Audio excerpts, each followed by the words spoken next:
Sebelum dia buka, kita iyakan dulu Horiba. Bagaimana semangat? Ya, hidupkan dulu badan. Horiba. Horiba. Horiba. Terima kasih sangat. Om Swastiastu. Salam hidup dalam persatuan kasih. Ampun, Bapak Ketua Yayasan, Bapak Gading Ketiasir tidak bisa hadir pada pagi hari ini karena ada kesibukan, ada acara keluarga. Yang terkasih Bapak Wakil, Bapak Ketut Sukariasil, Bapak Metro, Bapak Pelatih, begitu juga seluruh koordinator pengurus Yayasan Horiba, Yayasan Buleleng yang dia kasihi, begitu juga.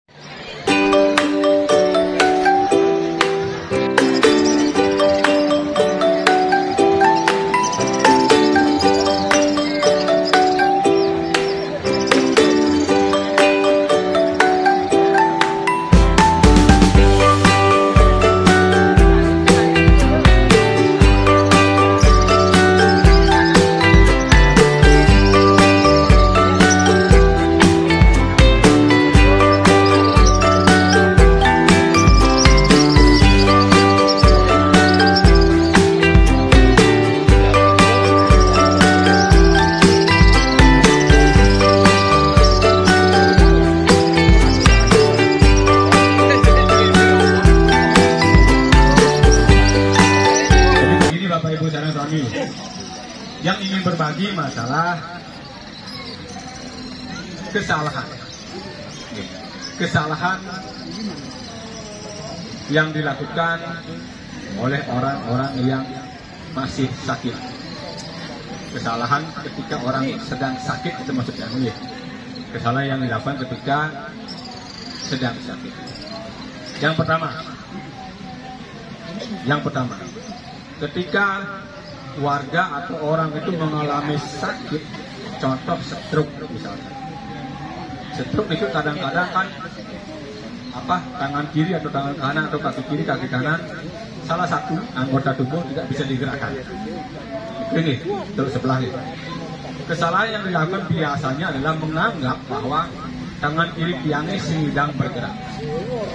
Tangan kiri tiangnya tidak bisa bergerak, itu sedang bergerak. Sehingga yang terjadi, saja tangan kiri tidak pernah digerakkan. Ingatlah Bapak Ibu konsep di Horiba, bahwa apapun yang Bapak Ibu hidupkan, tekankan, kemudian digerakkan, dia akan memperbaiki dirinya, menghasilkan energi. Sehingga pada akhirnya warga yang mengalami stroke ini, misalkan tangan kiri menganggap tangan kirinya sedang menggerakkan, akhirnya moyong angin. Yang terjadi apa? Itu yang kesalahannya. Yang terjadi apa? Semakin lama tangan kiri kan semakin lemah, karena efek daripada pikiran kita yang mengatakan bahwa tangan kiri tidak bisa bergerak. Mungkin cara apa? Nah, gerakkan saja. Misalkan Pak pada canggih lemah aneh, gerakkan saja. Yang doyong akan tambah lemas gitu. Yang juga sering melihat orang yang di Bali ini manteng, misalkan sakit tidak bisa berdiri, padahal bisa berdiri, padahal Pak. Tidak bisa jalan, padahal bisa jalan. Yang sedang menjalan karena susah jalan, akhirnya sing menjalan. Susah berdiri, akhirnya sing berdiri.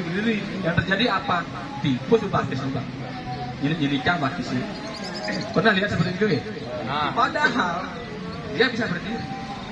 Ketika ngoyong dia, cukup menganggap dirinya saya tidak diperlukan, maka dia mengalami pengecilan di bagian yang tidak pernah digerakkan. Bagian yang digerakkan, dia mengalami pengecilan. Sama dengan Bapak Ibu, aning kiri, aning kanan, gedean boleh ngene kenawan, karena lebih sering digerakkan. Paham ya? Yang itu. Sehingga dia menyarankan agar setiap orang itu bergerak. Itu bedanya di Horiba. Kita di Horiba bergerak terus, namun sesuaikan dengan kemampuan.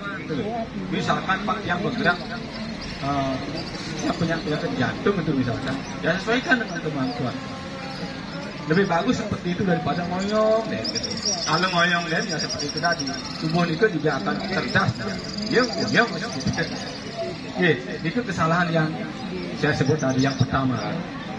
Kemudian ketika orang misalkan dia ngomong stroke nih, ketika orang stroke, tangan kiri menganggap tangan kiri tidak bisa digerakkan sehingga menggerakkan tangan kiri.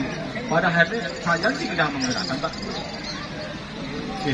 Sumpama yang sehingga gerakan tangan kiri itu misalkan stroke-nya agak berat. Yang terjadi apa? Sebenarnya Pak, orang stroke itu tangannya masih aktif. Aktif ya tangan yang lemas itu. Buktinya kalau misalkan antuk antuk tangan kirinya itu kan masih gitu. Yang sekian orang yang stroke yang coba tes ya, masih. Berarti tangan itu masih aktif. Energinya masih ada. Cuma itu harus digerakkan. Cuma kecil energinya gitu loh Pak. Jadi energi yang ada di tangan kirinya kecil sehingga yang terjadi energi kecil tidak mampu menggerakkan tangan kiri. Nah jangan anggap energi nike tidak berarti. Kalau energi nike yang kecil itu kita latih maka semakin lama semakin besar. Tapi kalau energi itu dibiarkan saja lama-lama hilang.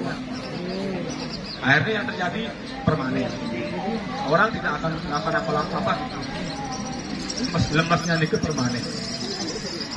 Jadi yang sarankan dikit yang seperti yang kami sampaikan di awal berarti bahwa inilah pengalaman yang lihat di lapangan. Aman bersing sedang berjalan, jok mengaku sedang berjalan, jok sajan bersing berjalan itu kesalahan Pak. Manusia harus bergerak sesuaikan dengan kemampuan, dengan prinsip tadi apapun yang digerakkan dia akan memperbaiki dirinya sendiri.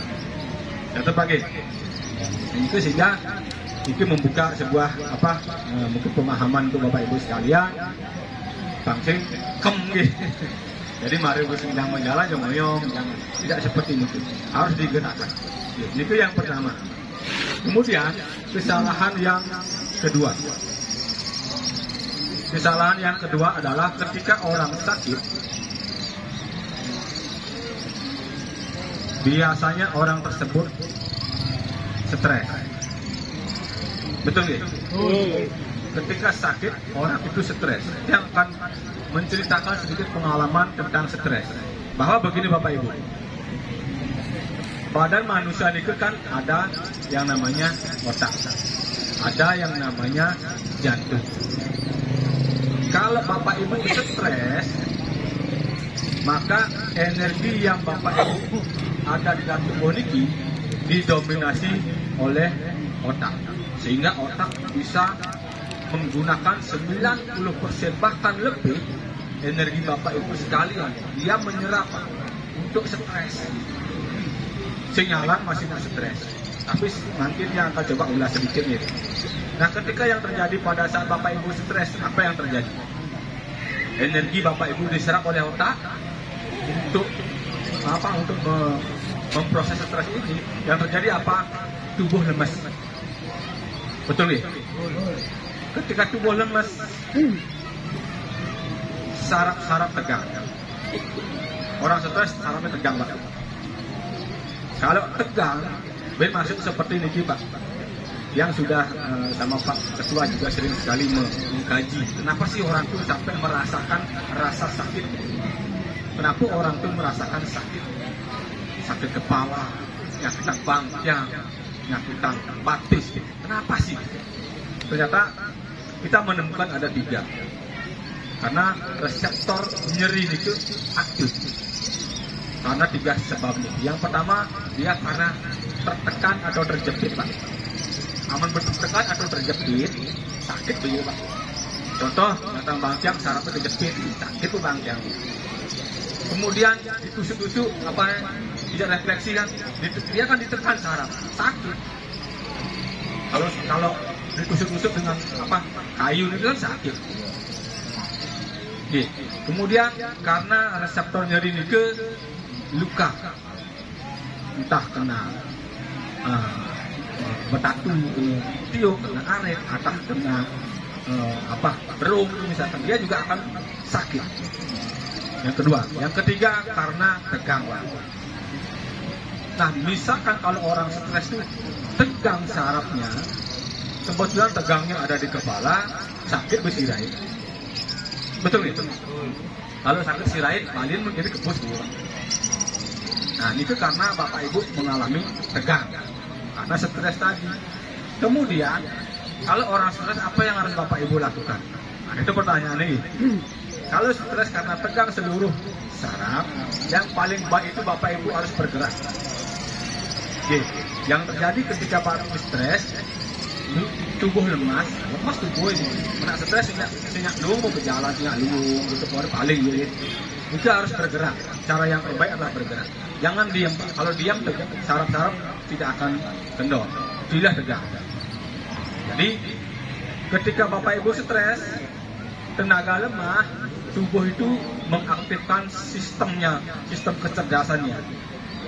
Kalau gue stres, tubuh lemah, lemah ya, tubuh lemah itu, maka glukosa akan dibesarkan dalam darah. Yang terjadi apa? Gula darah naik. Oke, gula darah naik adanya Pak. Coba Bapak Ibu stres dikit, yang punya banyak pengalaman tentang stres dikit, tegel ke rumah sakit, tujuannya ngecek Pak, tujuannya ngecek ya. Aku bahas di Prodian, aku mobil berdiri. Ketika di rumah sakit, cek gula darah, Pak gula darah tinggi, Bapak kencing manis, langsung drop, langsung Pak. Padahal glukosa nggak bawa mobil ke rumah sakit. Tapi di rumah sakit orangnya kena kencing manis, langsung drop, langsung Pak. Saja kencing manis saja. Ini juga pengalaman yang kisah nyata nih. Jadi orang stres, gula darahnya pasti naik. Ya tadi, karena efek yang ditimbulkan oleh stres itu banyak sekali. Contoh, tadi yang di awal menyebutkan bahwa ada jantung, ada otak. Jantung sumbernya perasaan kita, jantung pikiran kita, otak adalah pikiran kita. Misalkan Bapak Ibu merasakan takut nih, perasaan kita takut. Wih, takut nih gitu. Maka si otak ini akan ikut. Ketika orang takut, pikirannya aneh-aneh.